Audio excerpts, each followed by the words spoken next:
Baik, saya Didimus Yahuli, Bupati Kabupaten Yahukimo.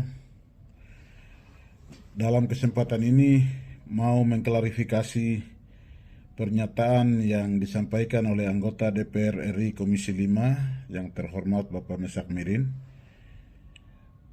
yang menyatakan bahwa semua orang Papua korupsi dan juga pemerintahan di Papua ini tidak berjalan sesuai dengan peraturan. Dan setelah saya mengikuti video itu dengan cermat, maka saya menemukan ada 7 pernyataan kurang lebih yang beliau sampaikan, yang pada umumnya menyampaikan secara subjektif dan juga terkesan menyerang, sehingga perlu diklarifikasi untuk menjaga keseimbangan informasi kepada publik, di mana saya bisa memberitahukan hal itu melalui media ini. Dan semua anggota DPRD Komisi 5 yang saya hormati, mitra kita Kementerian PDT Pasagian dan jajarannya yang kami hormati pula. Berkaitan dengan dana desa ini sudah disampaikan tadi. Nggak salah, saya agak terlambat sedikit pimpinan, jadi mohon maaf ya.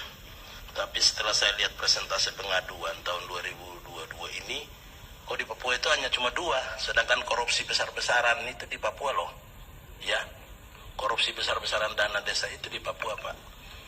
Tapi seolah-olah pemerintah itu kayak tutup mata. Silakan yuk korupsi, tapi jangan asal merdeka. Metode begini yang tidak benar.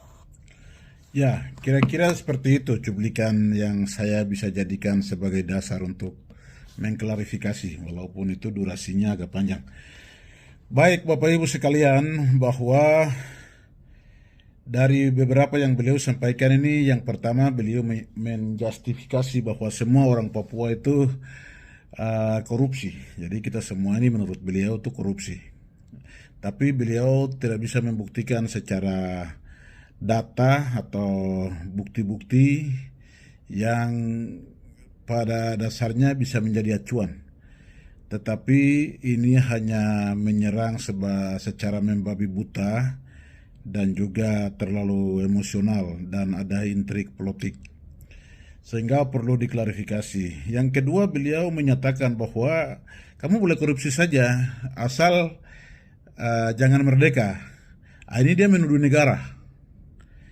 Jadi hal ini pun menurut saya tidak elok dan tidak patut.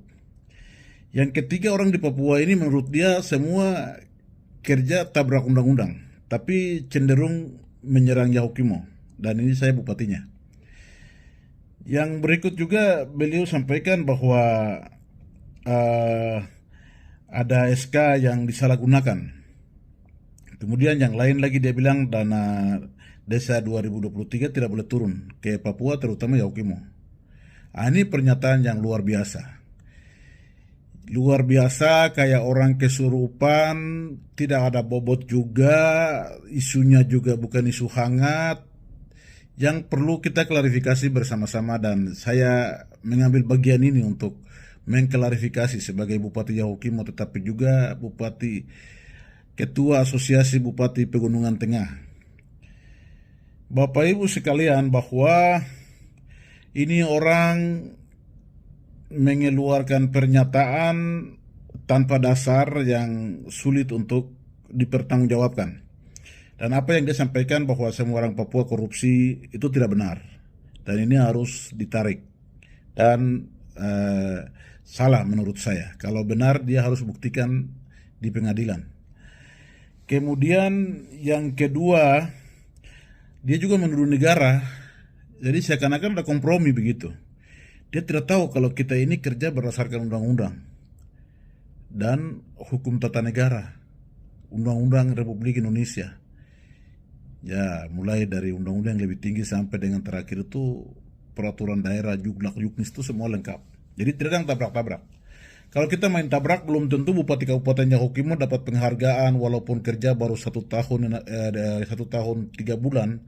Tetapi Kementerian Keuangan melalui Direktorat Jenderal Keuangan memberikan penghargaan sebagai penyaluran dana terbaik ranking 2 dari 29 kabupaten kota di Papua. Itu berarti kan ada prestasi di sana, ya. Itu berarti kan kita tidak korupsi dan tidak menyalahgunakan wewenang. Kemudian hal yang lain, kalau dia katakan semua orang Papua korupsi, Pak anggota Dewan dari Komisi 5 yang terhormat Bapak Mesak Mirin, menurut saya Anda salah.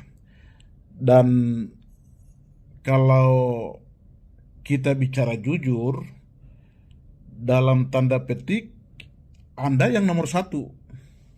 Karena apa? Menurut saya saudara ini tidak pernah turun ke kabupaten sebagai daerah yang memberi suara maupun daerah pemilihan. Daerah yang memberi suara itu Yahukimo, daerah pemilihan itu Papua untuk Anda.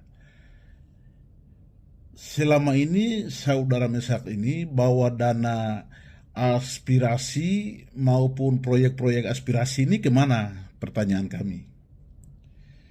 Karena itu dengan hal ini harus ada penyelidikan di dalam internal DPR RI agar dana aspirasi maupun proyek-proyek aspirasi ini apakah beliau bawa ke Papua atau ke Papua yang lain.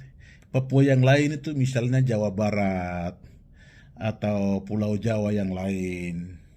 Karena beliau ini bertempat tinggal itu di Sukabumi, ya. Jangan sampai beliau bangun Sukabumi dengan anggaran yang mengatasnamakan dana aspirasi atau proyek administrasi yang bisa saja terjadi transaksi di sana. Ini Pak Mesak yang terhormat, Anda jangan menilai jarum di rumput-rumput sebelum Anda mengeluarkan